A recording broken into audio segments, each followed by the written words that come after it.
Every time you see a woman weak spiritually, it defines the man. It says who the man really is.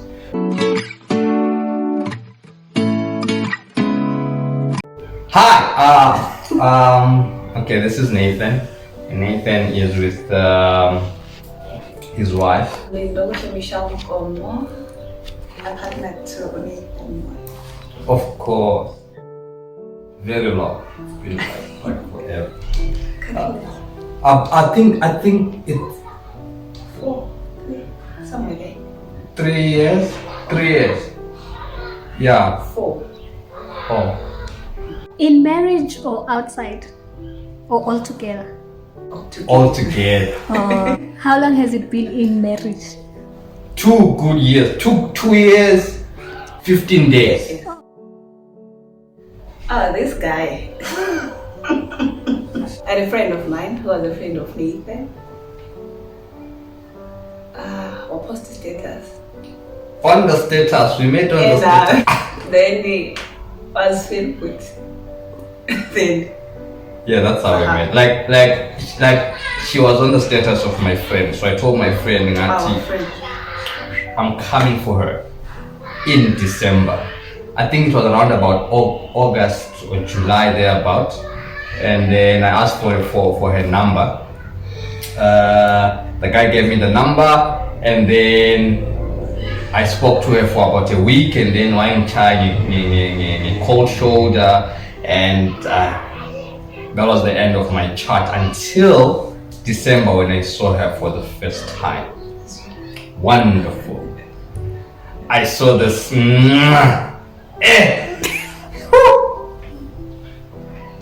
Yeah. Yeah, that's how we met. On a status. Okay. That's the guys, don't underestimate my status. Never underestimate status. So I was marketed. We first chatted on Facebook, and then we took it to WhatsApp, and then on comment, and no, just leave her. Then when I went home in December, it was at night. And then it was at night. That's the first time I saw her at night. I didn't see her face because it was dark. And then I think we went to church, right? What? Oh, it was a friend's wedding. Trust me, I now remember. It was a friend's wedding. So went to my friend's wedding, and then she came late, as usual. So she was late for the wedding, and then she came for the wedding. Let's correct that. I wasn't going to the wedding. I was going to a Reality 7 concert. So the friend who marketed me to him is the one I was going to the concert with. And he was an MC to the wedding. So we agreed we were going to meet at the wedding. So she came to the wedding. So I didn't need to go to the wedding from morning. I just needed to go there at 5. No. So I was she came to the late. Wedding. I mean, I was actually early because I came at 3. She was late. The wedding. I wasn't going to the wedding. At the wedding. No, I wasn't going to the wedding. Okay. So we went to the Reality 7 concert, and we had a long chat. We didn't even attend the Reality 7 concert. We were in the concert, but outside the concert, you know what I'm saying? Like, so we met, and then we met, and after that I went to Harare. It was the time of Robert Mugabe's coup. Wonderful. So I took advantage of the coup, and then I did a coup. So yeah, my story was the coup story, that someone comes and then takes a coup, and then it dethrones the other, and then the other one was dethroned, and then the coup happened. So wait, are you saying you found her and you still? And then the coup happened, and then yeah, this is where we are now. Especially the first one. There's nicer parts of it, but I guess it's just natural for people to dwell on the bad part of things. So they just drain the energy out of you. Having to adjust to staying with another person, having to adjust to how he does things. Like, it's the stupid things that make you angry. And I'll just make an example. For instance, by your house, 2 cups of rice, you pay enough for 2 people. It's enough for 2 people.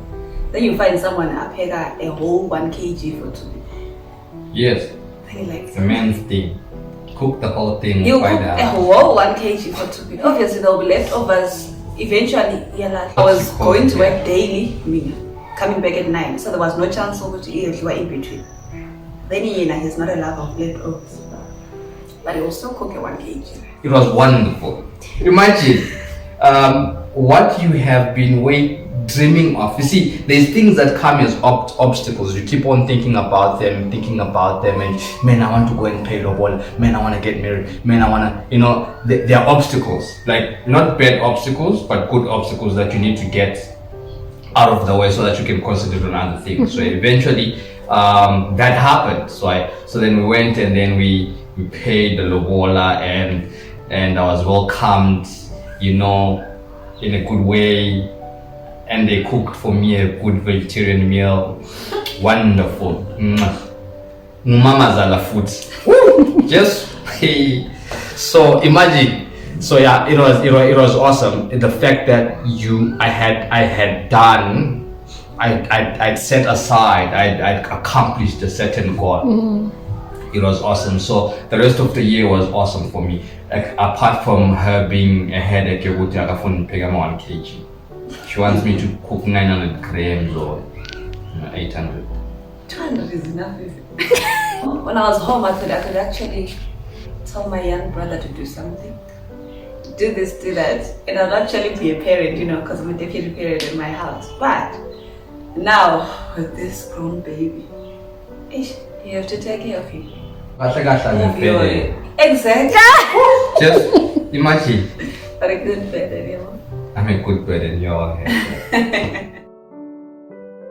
You don't have any gender roles, Just that the other guy is lazy, but we don't have gender roles, like. Lazy. Imagine me lazy. Imagine hearing that. You are. There's no gender roles, honestly. Like, nobody is entitled to doing anything. If ngalamba go and cook, and where possible, you can help the other. She helps me work, do some reports, some young designs. She's good, and then she gets a good pay. Yeah. Also, you pay her for helping you at work? Of course. I'm an employee. I actually put in my CV, like a proper employee. So she helps me a lot, and I help her not a lot. Because it's just lazy. but that shouldn't be. It's not a matter of gender roles as such. Yeah. Just that he's lazy. So when someone is just lazy, they'll do everything and anything to avoid doing anything. Yeah. If I cook, then she washes the pots. If she cooks, she washes the pots. Oh.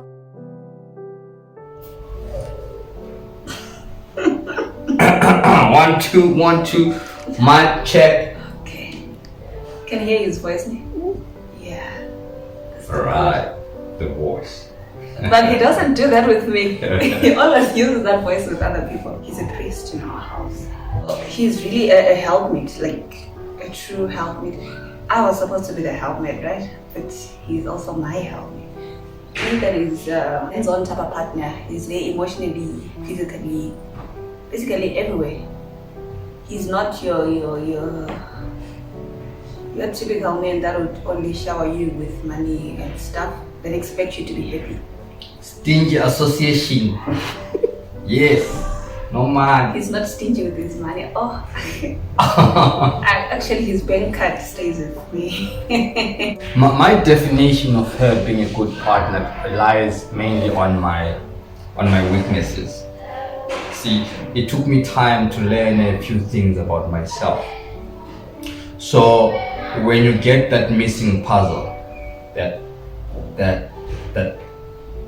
puzzle that comes in and completes the picture, That's what I call for myself. That's what I call a good partner. So I'm a business-minded person. Yeah, so I think that's number one. I think of ideas and then I don't push the ideas. So when I think of an idea, I bounce it off to her. Then she makes sure that the ideas are completed. So as a young entrepreneur, I needed someone who was going to complement or was going to complete that circle for me. Number two, as a spiritual person, as someone who longs to be a spiritual person, wants to be the better part of which God wants me to be, I needed someone who was going to make me a better spiritual man. So she plays that role. Yeah, so every time you see a woman weak spiritually, it defines the man. It says who the man really is. So whenever I see her weak, it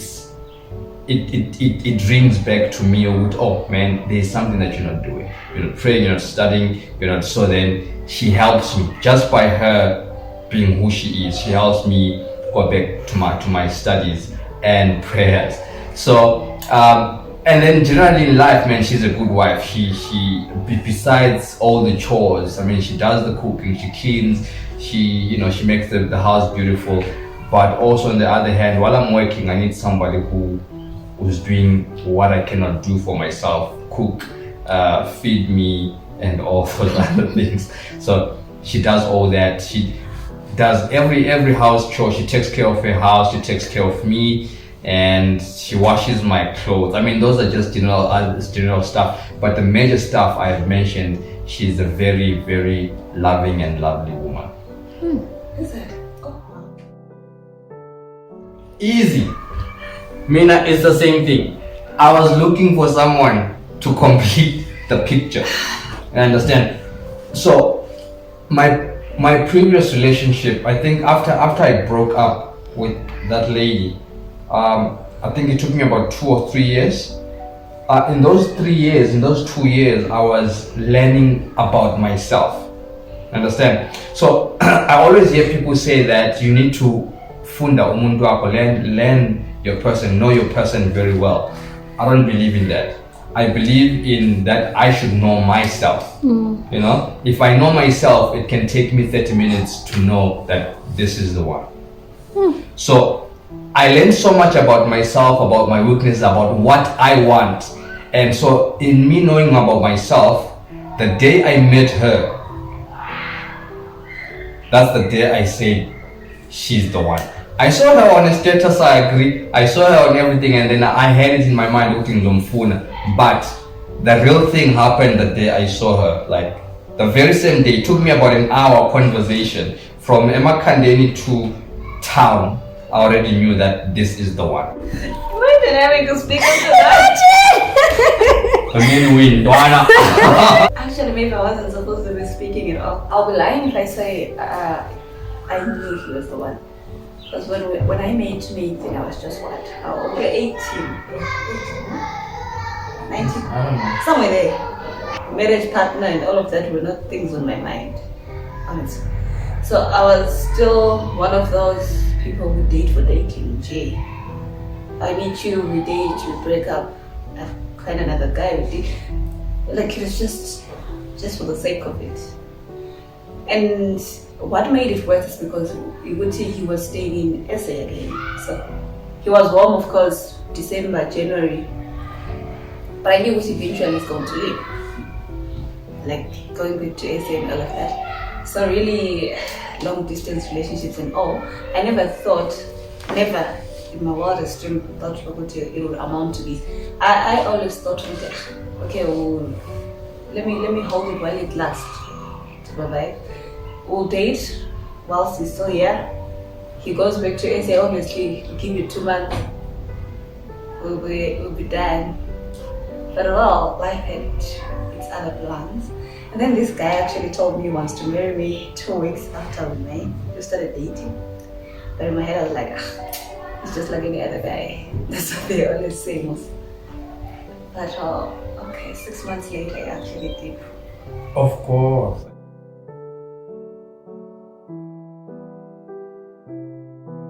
Less than 6 months though, it was more than, well, 9 months later, yeah. It's 9 months later, that's when he proposed. So 6 months later, that's when I moved to SA. Before that, he was in SA, but I could barely feel that he's not around.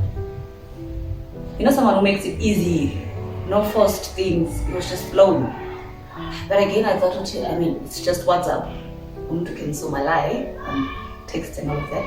Then when I moved to SA, before I moved, he actually came home. I wanted to propose. I wanted to propose to her, but I couldn't propose because I had not met her mother. So he had met my mother before he was my boyfriend. And not in a formal way. So she didn't know a thing. So I couldn't propose to her before her mother knew or has like officially met me. So I had to book a bus and go back to Zim, just so I can meet up with her. So I made an appointment with the mother-in-law, just on Nando's in Lwethu-Our. So we met at Nando's for the first time. She came and she actually honored my request to what is we should meet. So we met up and she came from work. It was late, around 7. She came.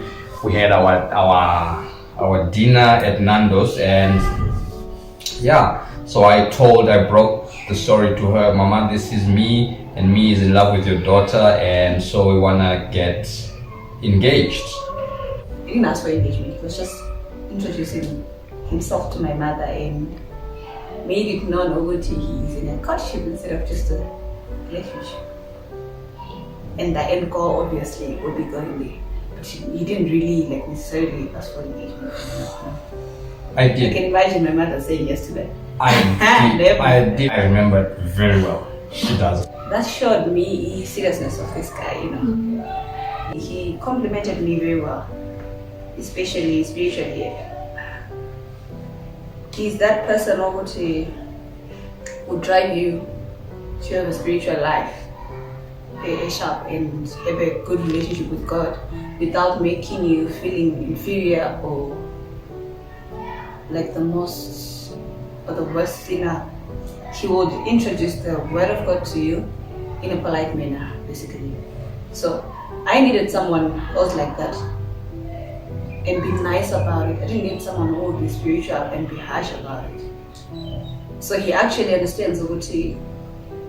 He doesn't hold the power of my spirituality. He doesn't regulate Uguti, when do I get a message and actually act on it or what. But he knows Uguti, it's his duty to preach to me, it's his duty to push me to build that relationship with God. But if there's those things that I still can't let go of, he doesn't judge me for them. He allows me to be me. So that's what made me know that I can actually live with this person for the rest of my life. The rest of her life. It's a roller coaster, man. It's a ride. I remember staying at a friend's house because I was homeless. There's a time I was homeless. Imagine.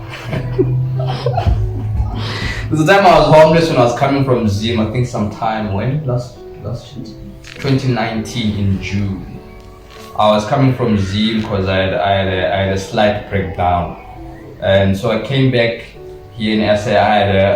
I didn't have a place to stay. I didn't have food. I didn't have nothing. But thank God she was working. So she would bring me food. She would bring me some pocket money, 200 nyana, 300 nyana, and you know, she would take care of me the whole of the rest from June until the rest of the year from June. That was a challenge, I would say, because I was emotionally broken. You know, I wouldn't even open my laptop to work because I was emotionally drained and emotionally frustrated. So, but she was there for me. So she managed to take me through the challenge. And then we moved into a bedroom, into a house. So we rented a bedroom. We We went into a bedroom before we went to the bachelor. So we went Was to it I? So oh yes, me. We went because I say we because she was paying the rent. I wasn't. So we moved into that bedroom. Yeah, that was the beginning of God. That was the beginning of things shaping up. We moved from there.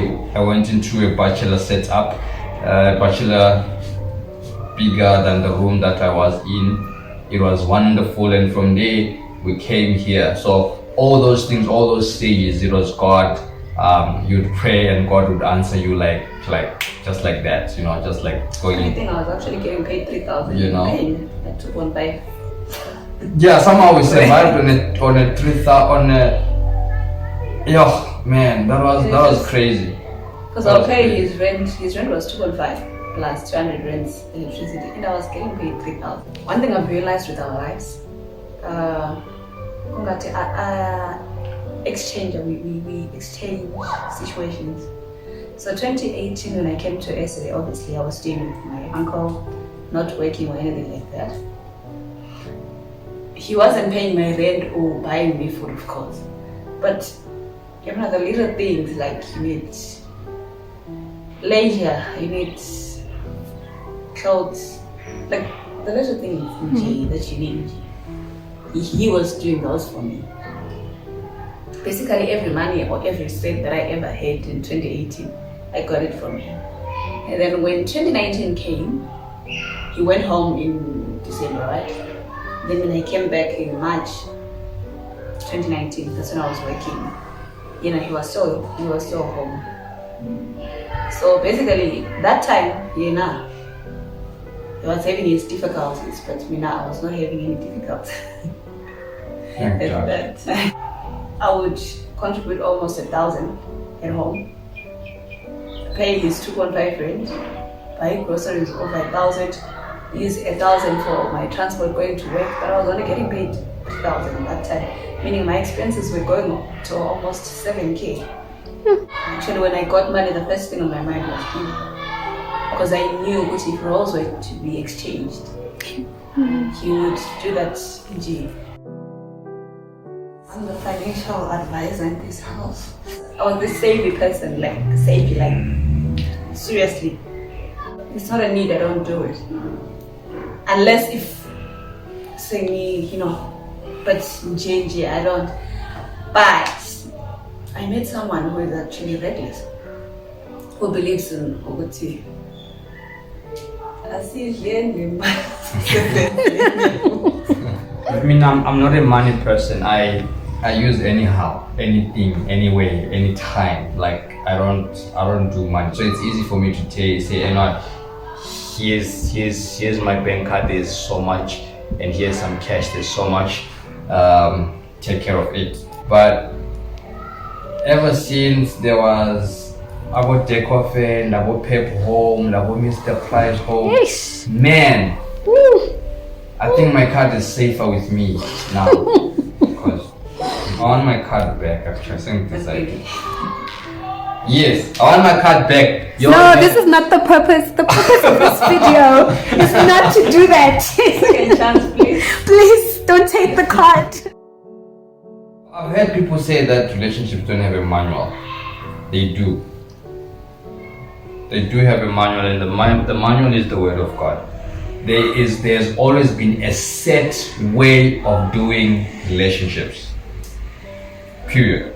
So when you build your relationship upon a sure foundation, which is Christ, you need people to understand. We need people to understand this. Marriage is an act of worship. So the moment you cease worshiping God in your marriage, it breaks. That's divorce. So then also understanding what you are two different people from two different worlds. So whenever these people come under the same roof, there's always going to be fights. So you need people to be mature about it. So that's the second thing. So the first thing is marriage is an act of worship. So whenever you enter into it, you need to elevate your level of faith. Okay? You cannot be a non-spiritual or an infidel and enter into marriage because it won't make sense to you.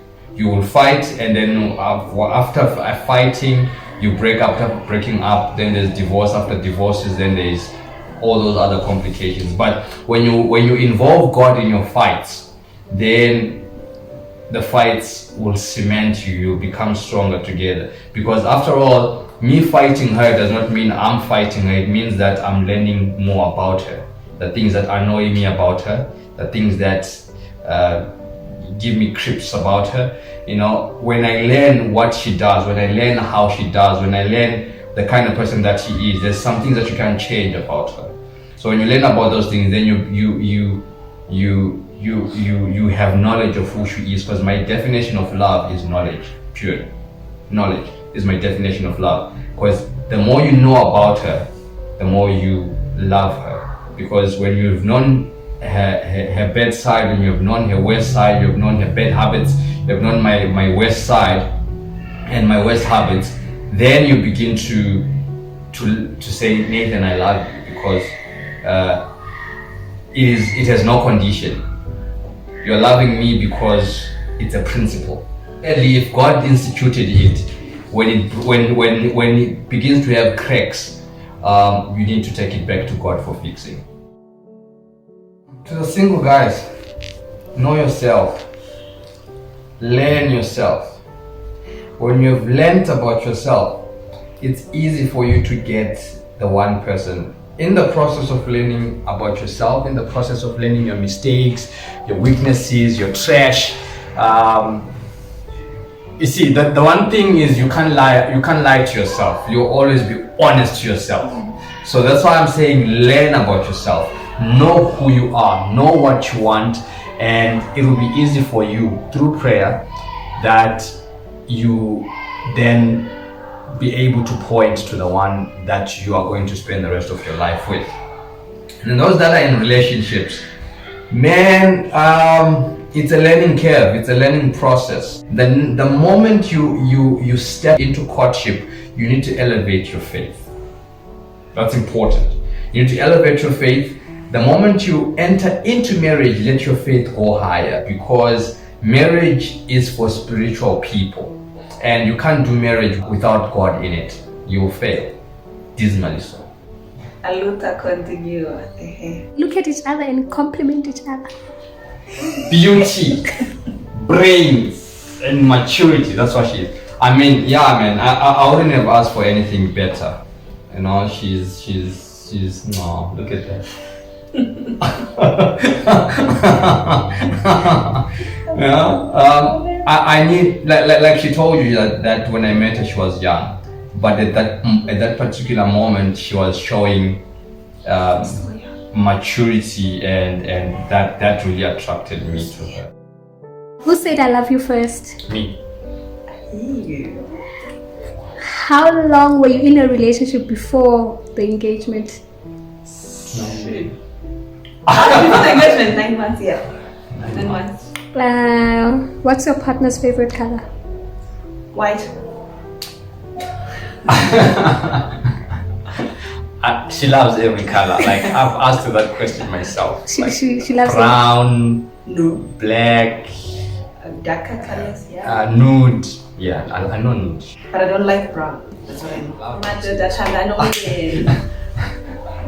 Oh, that's deep. Eh? Those are our last words.